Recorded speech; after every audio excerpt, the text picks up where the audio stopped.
every day, depending on what I'm doing, I wonder what it would be like if she was here, and what she would say, and how she would be making everybody else laugh as well, or whether, I don't know, who knows what the situation would be, or what the world would be like if she was still around. So, no, there's all sorts of thoughts and emotions that come running through, especially the fact that I was here last in 1993, running around with, you know, Donald Duck and all those characters with her, and now I'm back here, you know, at 31 years old, and you know, try my best to make her proud.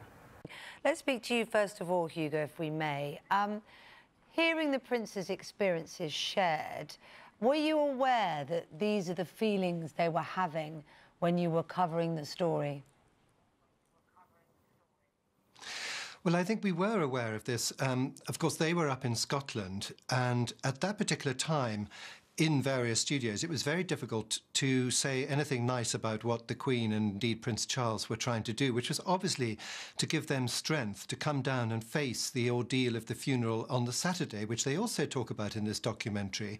But of course, at that time, there was such hostility, and everybody was in a state of sort of global shock about the accident, that it was very difficult to try and make that point. Because first of all, you had the shock of her death. Secondly, you had the thing, it turned on the paparazzi chasing the car. Thirdly, it was when they realised that the chauffeur was drunk, or at any rate over the limit. And then eventually, being a long week in the media, it's where was the Queen? Jeremy, there's so much you can talk about in this. There's the cop walking behind the coffin. There's the decision to stay at Balmoral. There's their father who says, yes, he was there for us, but he was grieving too. And then there's what I thought was almost their bewilderment, their astonishment at the public display of emotion and what Prince William calls the wailing. He says it was peculiar, the wailing, and people's hands were wet when they were reaching out to touch us because they'd been wiping away their tears. And you got the impression that the princes were just quite astonished by the way in which everyone else was reacting when it was their mother who died. You talk about their astonishment. One of the things that's been written over the years is that perhaps certain members of the royal family didn't like the adulation and the worship that surrounded Princess Diana, and when it tragically happened that night in Paris, that they recoiled almost. They didn't really begin to believe the outpouring. I mean, look, as we've mentioned in the last hour, I think William and Harry have a cynicism of the press, and that's all born from the way in which their mother was treated. Harry tells of a story in this documentary when they were driving off to a tennis lesson one day. He was in the back, he says, with his seatbelt on, being chased by the cameras, and all of a sudden his mother stopped the car. She got out and she shouted at all the photographers and got back in, and they could see that sort of steaming emotion in their mother, and you can see why they have that sort of distrust of the press. Because that would have been very unsettling, whatever she was angry about. As a young child, that's a very unsettling thing to see, isn't it? But similarly, William says in this documentary, but once you've opened the door to the press, as he, I think, was acknowledging that Diana did, and we all know she did, through the Panorama documentary, through the Andrew Morton book, you can't shut that door again. No. Once it's open, it's open for good. You think this is a matter of historical record? I think it's a matter of honouring her memory, because I think for a long, long time we were made to forget. There were years went by. This year, because of the 20-year anniversary, finally we're getting to see her again. And it was a project. It was a project, and they were successful at it. And I think we do need to know this child, this damaged teenager who was plucked for a purpose, and she suffered immeasurably. I think the people should know. Penny, let's go over to you now. What do you make of what Yasmin's had to say, and a fact about honouring Diana's memory and making sure that her voice is heard? I could not disagree more. I think what Yasmin is saying is absolutely wrong in every way. I don't think this was a child who was sacrificed for the royal family. I really don't. I think that is, I mean, the story is so complex, and when Diana made these tapes, she was in a very bad way. Her marriage had just broken down. She was hurt, she was angry, and she was very unwell. And they were never intended to be broadcast. Not even Diana Diana was intending for the public to see these tapes. I think it is quite wrong and completely immoral for Channel 4 to be showing them. Penny, I understand you saying they were never intended to be broadcast, but come on, they've all been reported, they've all been quoted, they've already been shown in America. They're hardly going to show us something that we didn't know before. I think there are things in these tapes that we didn't know before, and frankly, I think that her children, no matter what age they are, do not want to hear how often their parents had sex. Where is the public interest in that? It's just wrong. You have written a book which is a bestseller, I believe, which I've read, this hagiography of Camilla, in which you've said terrible things about Diana. You have demeaned her. And this concern suddenly for not saying some stuff which you have said in your book seems extraordinary to me. This is totally different. This is Diana speaking privately to a voice coach. What I have reported in my books, it's not new, it's been out there for years, and it's come from documented evidence of where Diana did speak in public. She did not intend this to be broadcast. She didn't want her sons to see this. And I honestly believe that if she was alive today, she would not want it broadcast. This is not to protect Diana, and you know it. It is to protect the members of the royal family who so failed this. And she was a teenager, 18 years old when they found her. Prince William and Prince Harry will put their differences aside when they unveil a statue in their mother's memory later today on what would have been her 60th birthday. The two brothers, who are rumoured to have already texted each other about England's Euro victory this week, are expected to meet in private following the unveiling at Kensington Palace Gardens. So I guess it's increased hope that today might be the day to help repair their fractured relationship. Gargi Patel has more. From Italy by Paul Burrell, who was Princess Diana's butler, and from North West London we can speak to royal biographer Angela Levin. Let's come to you first, Paul. I mean, I'd like to think that we are all hoping that at some point these brothers will come back together and will have their close relationship once again. Do you think that, in the end, it's their mother that can bring them together? Do you think that we are at that moment right now? Well, let's hope so. And thank goodness, 24 years after her death, we do have a tangible touchstone to her memory founded by the boys. And if this poignant day doesn't do it, then nothing will. Because if they stand there in front of their mother's image and just think and consider what she would have wanted and what she would have said to her boys, then they will know the answer to that question. I think personally they will go back into Kensington Palace after the ceremony, which will be very small, very quick.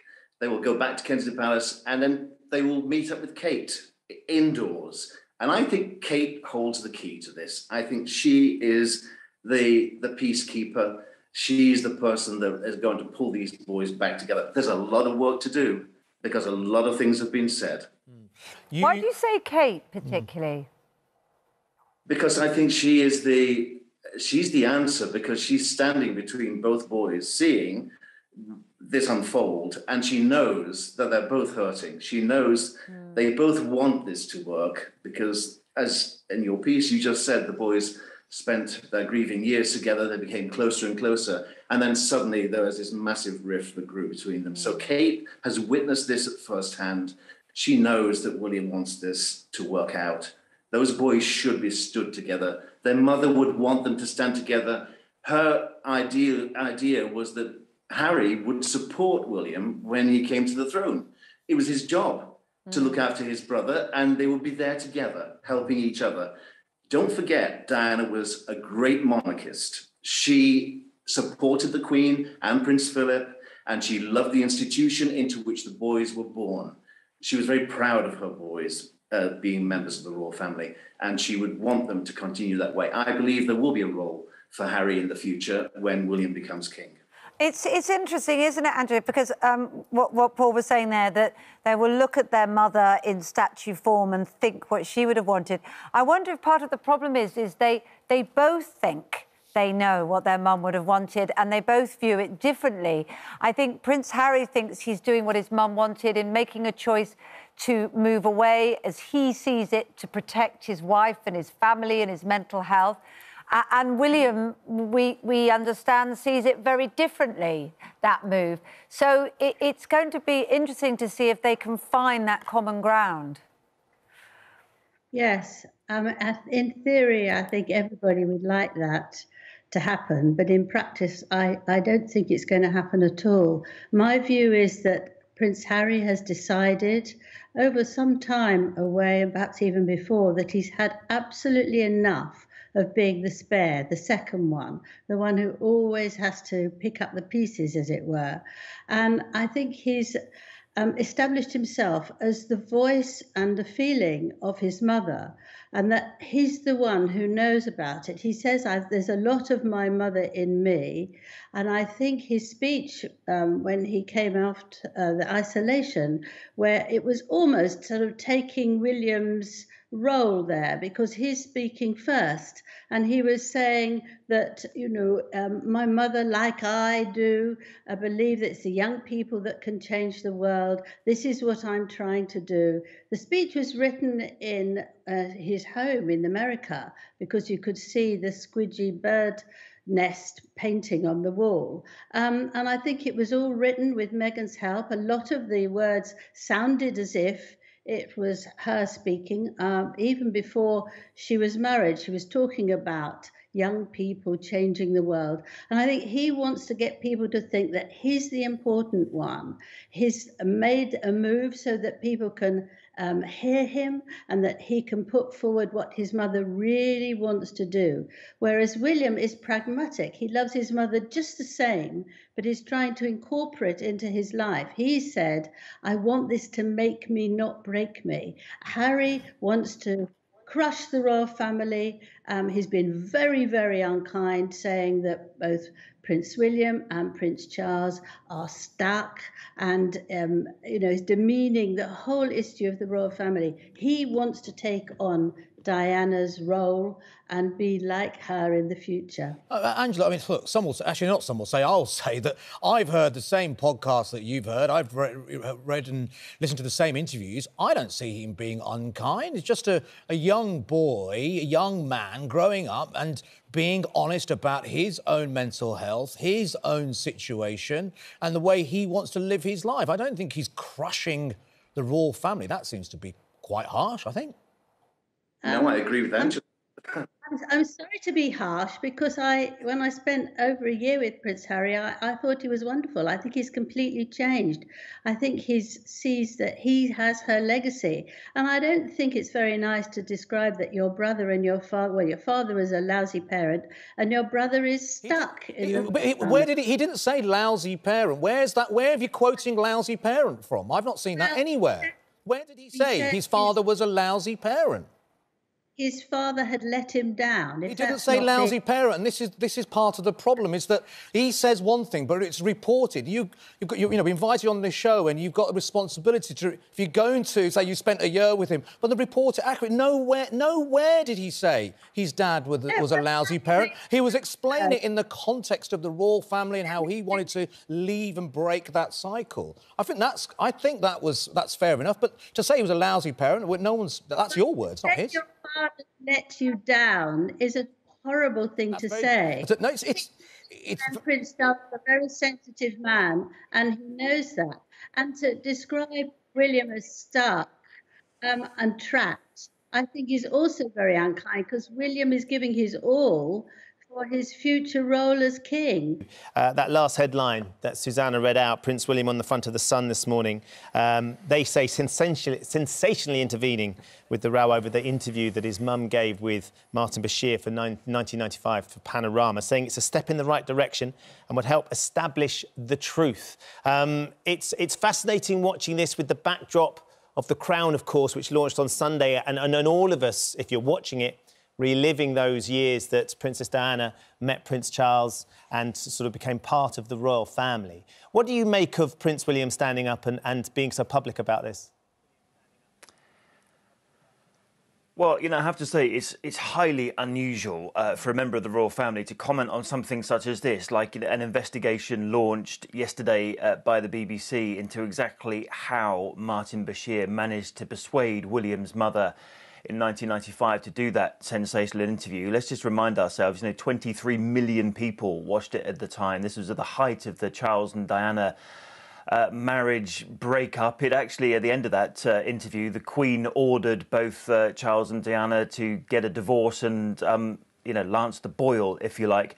And I think you're right to point out that, you know, anyone who's watching The Crown at the moment will be reliving this, although we should always point out that, you know, The Crown isn't a documentary, it is drama, it is fiction, loosely based on some historical facts.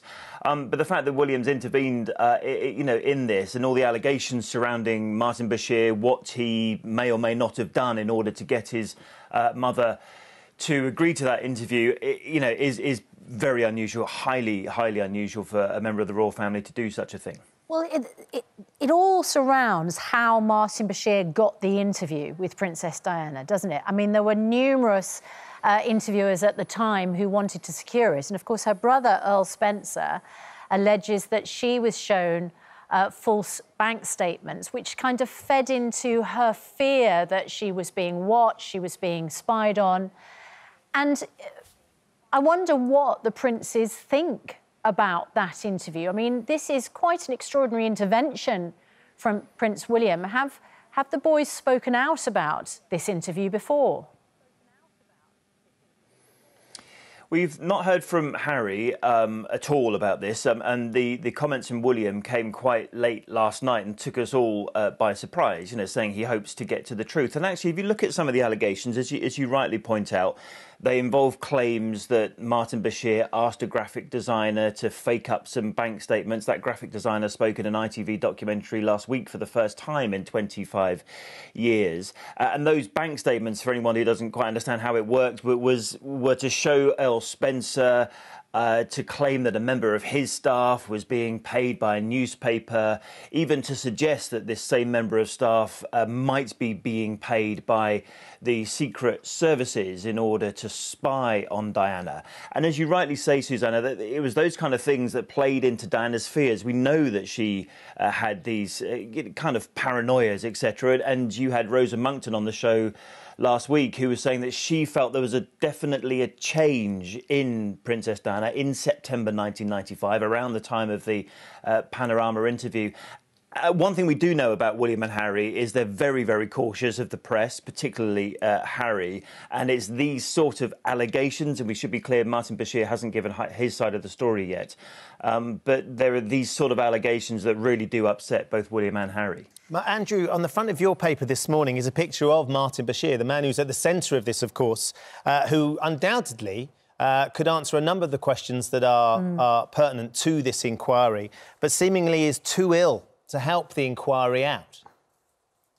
Yeah, he had COVID earlier this year, and he's had heart-related surgery, we think. But of course, there was that photograph seen of him just about a week ago, wandering back from the takeaway, buying himself a takeaway. Of course, if he's ill, he must answer the questions when he's fit and healthy. But you could add to what Chris Shipp was saying, some of the other allegations that will presumably have made Prince William throw his hands up in horror were that Martin Bashir told Earl Spencer that Prince William had a watch which enabled him to spy on his mother. Extraordinary allegations. There were 32 different allegations reported by the Daily Mail about how Bashir got that interview. The BBC, remember, at the time conducted an inquiry and cleared him of any impropriety or wrongdoing. Nobody spoke to Earl Spencer, nobody spoke to Princess Diana. And we know that when that interview was secured, it seems to me by skullduggery and intrigue and dubious means. And let's remind ourselves, if a British newspaper had behaved like that, the BBC would have been screaming blue murder. So I think the BBC have got a lot to answer. Why did they clear Bashir?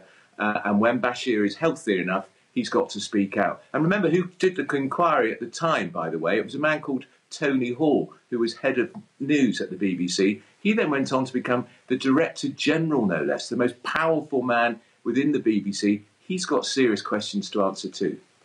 Well, and Chris Shephard, you say that, you know, we've heard, this is a remarkable intervention by Prince William. We haven't heard from Prince Harry on this particular issue. What we have heard from Prince Harry, he was at he had made an appearance virtually at the Stand Up for Heroes comedy event in the United States to help raise money for military veterans. And I thought it was interesting, some of the things he was saying. In one appearance, he says he was born into a life of duty, but committed to a life of service. He also has his own personal reflections on this year. Let's just take a look. Well, Chris, I mean, he faced some criticism, didn't he, for that public laying of the wreath. But he's sort of asserting how important his military career has been to him. Meanwhile, we've had new details about Meghan and how much she might have cooperated with the book, Finding Freedom, about their exit this year from the royal family. Yeah, I mean, that court case, or the pre-trial hearings in this ongoing battle between Meghan and the Mail on Sunday, just keep churning up more and more information. And I think a couple of points from yesterday's court papers are that Meghan admits that she did speak to a friend of hers in order to give a specific piece of information to the authors of that book, Finding Freedom, Omid Scobie and Carolyn Durand. Now, I mean, that I don't think is particularly helpful to Meghan's case, given that the whole thing's built around privacy and the fact that this letter that she wrote to her father, Thomas Markle, after the royal wedding was her private letter, and the Mail on Sunday should never have published it. I thought the other interesting point in there as well was that she said she spoke to two senior members of the royal family about her father's situation, and she says it was after those conversations that she decided to write the letter. Chris, here's the question, I suppose, picking up on what William said there, is the idea that had those bank statements of Earl Spencer's former head of security not actually been faked, would she have spoken out about her marriage in such a way? Because one sensed that she felt she had to have a preemptive strike against what she felt was insiders working against her. Yeah, look, it's William's view very clearly articulated last night, and I was, very surprised when I was listening to that come into our newsroom yesterday evening. But his view very clearly is that his mother would have said different things had she been, had she known the full picture, had she not been deceived. And I was just surprised by also how he mentioned that it made his parents' relationship worse. And I think we all know in 1995 that relationship between Charles and Diana was not in a good place at all, and yet Prince William said it made it even worse. And the saddest thing he said was the fact that his mother died not knowing to the extent to which she had been deceived by Martin Bashir. We should remember, though, that the judge, Lord Dyson, in this report pointed out that Diana probably would have done an interview at some point. But I think it's not just about the fact the interview happened, it's how it was secured, and the fact that Diana probably would have said perhaps some different things had Martin Bashir not sort of fuelled her paranoia in the way that William spoke about last night. Katie Nicholl, Royal Editor at Vanity Fair, good to speak to you this morning. Two events that are not entirely unrelated. We're talking about Prince William's comments on the BBC and that Panorama interview. But we've also now seen Prince Harry talk about overnight the paranoia that Diana felt during that time, the moments that led up to her death, where she was and how that affected him, and her attitudes to both the royal family and to the way she was portrayed. And they don't feel unrelated, do they, to the impact it's had on both boys' lives. There's a huge responsibility for those involved in the fakery and the cover-up, isn't there, to both the princes and the royal family, and I guess to all of us, really. Yes, and to Earl Spencer as well, who, of course, has been at the heart of this campaign, really, to push for a second investigation into it. And I think he goes further than William went in, saying he very clearly draws a line between that interview and Diana's death. As Chris was saying, I thought it was really interesting to hear William sort of draw this comparison between that interview and the absolute breakdown of his parents' marriage. But Earl Spencer goes further than that. And I think, you know, there's a hint of that as well, or more than a hint of that, in Harry's statement. He talks about this exploitation in the press and said it still looms large even today. You can hear that anger, that resentment. You know, Harry's seething, and I think there was no masking William's deep upset and disappointment in the BBC and its practices. So huge. I mean, you're a journalist as well. You're a royal correspondent. You speak about this. You've worked for all sorts of organisations. What do you feel about the BBC's position and what they need to do, and how it kind of reflects on everybody? Listen, it's not really for me to comment on what the BBC should do next. You know, I don't represent the BBC, no. But I think this is 25 years ago, okay? You can't judge the people necessarily in the institution today on what happened 25 years ago. But I think we have to listen to what they've said. As a journalist, you have to have a moral compass. Integrity has to be at the heart of what we do, you know, and if it's not, then that needs to come under scrutiny. Angela, let's talk a bit about what Harry has said overnight. And many of our viewers won't have seen this because it literally came up on Apple TV overnight. 2 in the morning or something. Yeah, 2 in the morning. There's 5 hours of this stuff. His stuff is 40 minutes of it, but it is very, very revealing. And he actually has therapy on screen. You see him having therapy, and we can see some pictures of it. Angela, what do you make of what you've heard so far? He talks about the fear that history was repeating itself, that he says, my mother was chased to her death while she was in a relationship with someone that wasn't white. It's incredibly triggering to potentially lose another woman in my life. What do you make of this after the Oprah interview with Meghan to now do this? I think obviously feel enormous sympathy with anyone who is mentally unwell. I mean, it is, however much it's opening up, it is still heartbreaking for anyone, and they want to keep it secret. But I think Prince Harry has overcooked his goose in a way, because he's so negative about it. He comes across to me as somebody who is still very unwell, because he can't move forward. In therapy, most therapists try and help you have a bit of closure and move you on, give you something positive to think about and to aim at. But Harry seems to be stuck in this, and some of the things he said about his father, for example, you know, he didn't have it very good to be a child, and so therefore Harry and William must have it too. I find that extremely hard to believe, because Prince Charles did his absolute best. Maybe he wasn't the best parent, but I don't know many people who are perfect parents. And I also found it very cringing to be invading his therapy session with the therapist. I watched it all, and I felt so embarrassed that he would go through this, and these gestures he had to make, and what he said, and it looked both embarrassing and a little bit phony. Angela, we've actually got, we've already seen some of the images. You might not be able to because you're talking directly to us into the camera of him doing that particular form of therapy. We've also got the moment when he comments on what Prince Charles said that you just talked about. Let's have a quick look. I mean, Angela, I suppose, you know, your comments that he is still in trauma brings to bear the fact that people who have mental health difficulties say one of the challenges is to know when to speak up. It can't always be at a place of resolution, because that is part of the opening up and the conversation that they feel is helpful for others. Chris, you know, Angela's been critical in many ways of Harry there. Broadly, we're all going to get to see this and reflect on Prince William's statement. Both of them are clearly very hurting and passionate about it.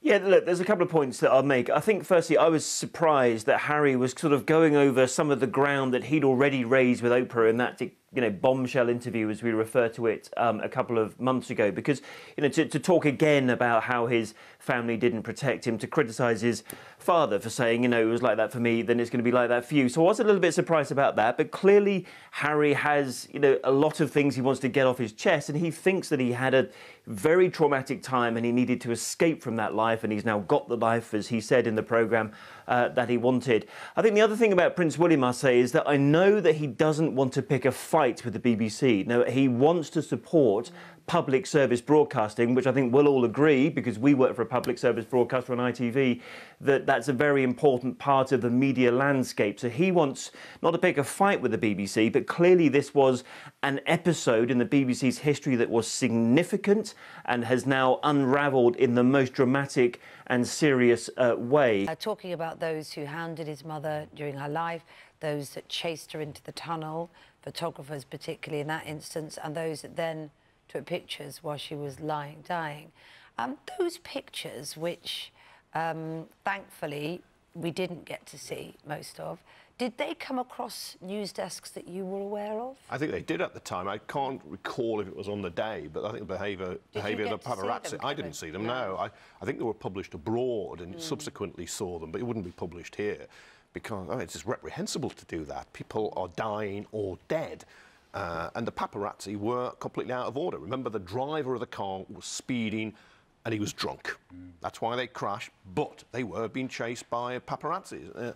And she had a very odd relationship with the paparazzi and the media, because she used to court the media, used to court the paparazzi. People would be tipped off where she was. You know, she'd given those interviews, very revealing, BBC Panorama. She cooperated with Andrew Morton on that book that was full of revelations at the time. It was disowned. But she would court the media. But no, on the night, there was a drunken driver, but she was chased in France by those paps. Tom, everybody will have an opinion. Perhaps the highlight of this documentary on Sunday, when I say highlight's probably the wrong word, the first time really you've heard either Harry or William coming out publicly in defence of Charles. The cynics today will say, it's interesting, because a few days ago there was a poll, we were talking about that says that his popularity, his and Camilla's popularity, will she ever be Queen, is at its all-time lowest. Quite good timing. Interesting, don't you think? It is interesting. Now, for me, a lot of this Diana revisionism going back 20 years, much of this I think we already knew, maybe 20 years ago. The one thing I don't think we did know at all was precisely how her two sons felt about this very moment, and how, for example, we learned today they found out about their mother's death, how, in fact, incredibly comforting they found their father. That is brand new, and you know, these people we're going to know for the rest of our lives. One of them is going to be king, possibly reasonably soon, depending on what his father wants to do. So this is a genuine insight, and, you know, everybody's heart goes out to these guys. The people around the princess have said this is the one and only time they're going to talk about this. Henceforth, after this, they're going to concentrate on celebrating her legacy. And I don't know how long it took in the making of this documentary, but only in the last few days there's been a sort of survey out saying Prince Charles's popularity has taken a dent. It does sort of, to me anyway, feel a little bit like they want to go, hang on a minute, let's redress the balance. You know, our dad didn't do too badly. I think it swings and roundabouts, isn't it? You know, quite frankly, the more Princess Diana, her picture is on the TV and papers, the more Charles's popularity goes down. When we aren't talking about her, it goes back up again. And actually, the truth is, by Christmas, we've probably moved on again. Yeah, there's no doubt that from the grave, 20 years on, she casts a long shadow over her former husband, who is unpopular and will never enjoy her popularity. I said it last week. Make no secret of the fact my old man worked for the royal family for over 40 years. Both of them, at times, and you said it, courted publicity and used the media. Good morning. Thank you very much for coming in. 20 years ago this month, it seems extraordinary now when you think back to it. What makes you want to talk about this? You've not talked about this at all until now. Why do you want to now talk about this? I just felt that it was appearing every day in newspapers and various things that I was listening to people, and that was an emotional day on the day that she died. The moment you got the phone call, and yes, I can, vividly. What was it like? Where were you? And I was in bed with my wife, and she answered the phone. I had a bit of banter with the guy on the other end, and then she looked round at me and said, I think you better get up and sit on the end of the bed and take this phone call.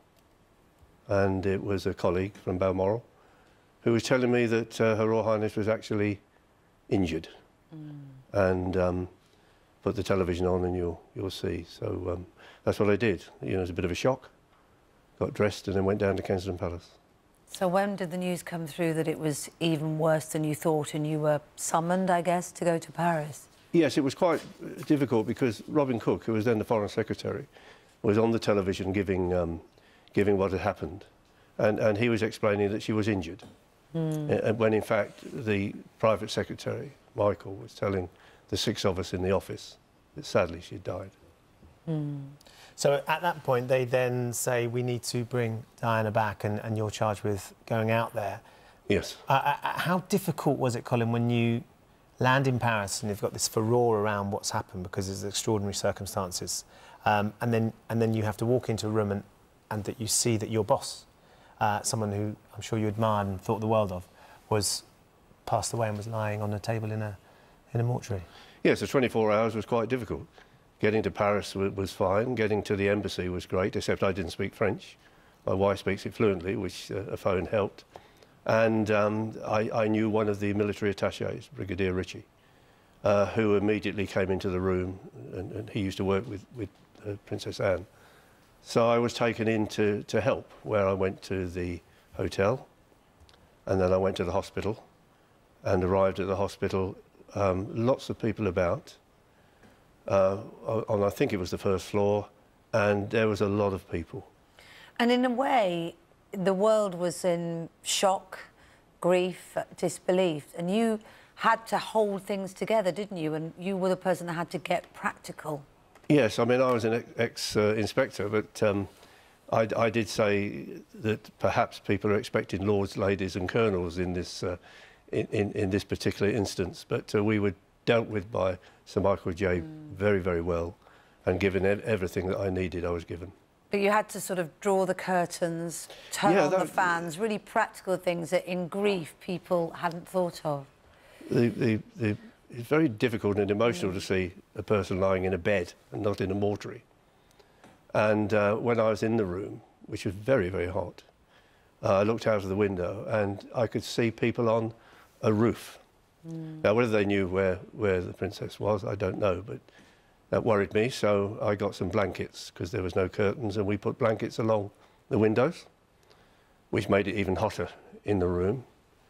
And I then went and got some fans to try and cool the room down, and that one moment in my life which perhaps my professionalism was lacking a little bit, because as I turned round, the eyelashes and the hair of the princess were moving, caused by the fan.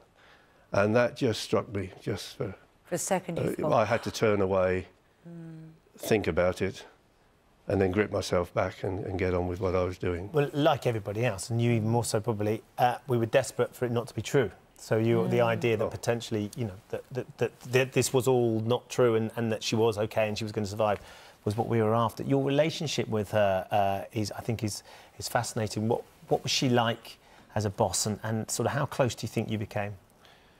There is a line. You don't cross that line. You speak to when you're spoken to. And it is still very correct. She was still very royal. And yes, we were often together in the car, and it would be light conversation. She had a tremendous sense of humour. And wherever we went, I never had a crossword in the 2 years. Not one crossword. I think they went in too fast, but in the inquest that was sorted out. I've driven through the tunnel myself. There are stanchions in the tunnel, which if you can be taken a little bit by, if you have 2 trains in a station, one moves out, you think you're moving. You go into fast where there's stanchions, it's getting a little bit worrying. So whatever happened, I perhaps a little bit too fast and being taken away with the lady in the back.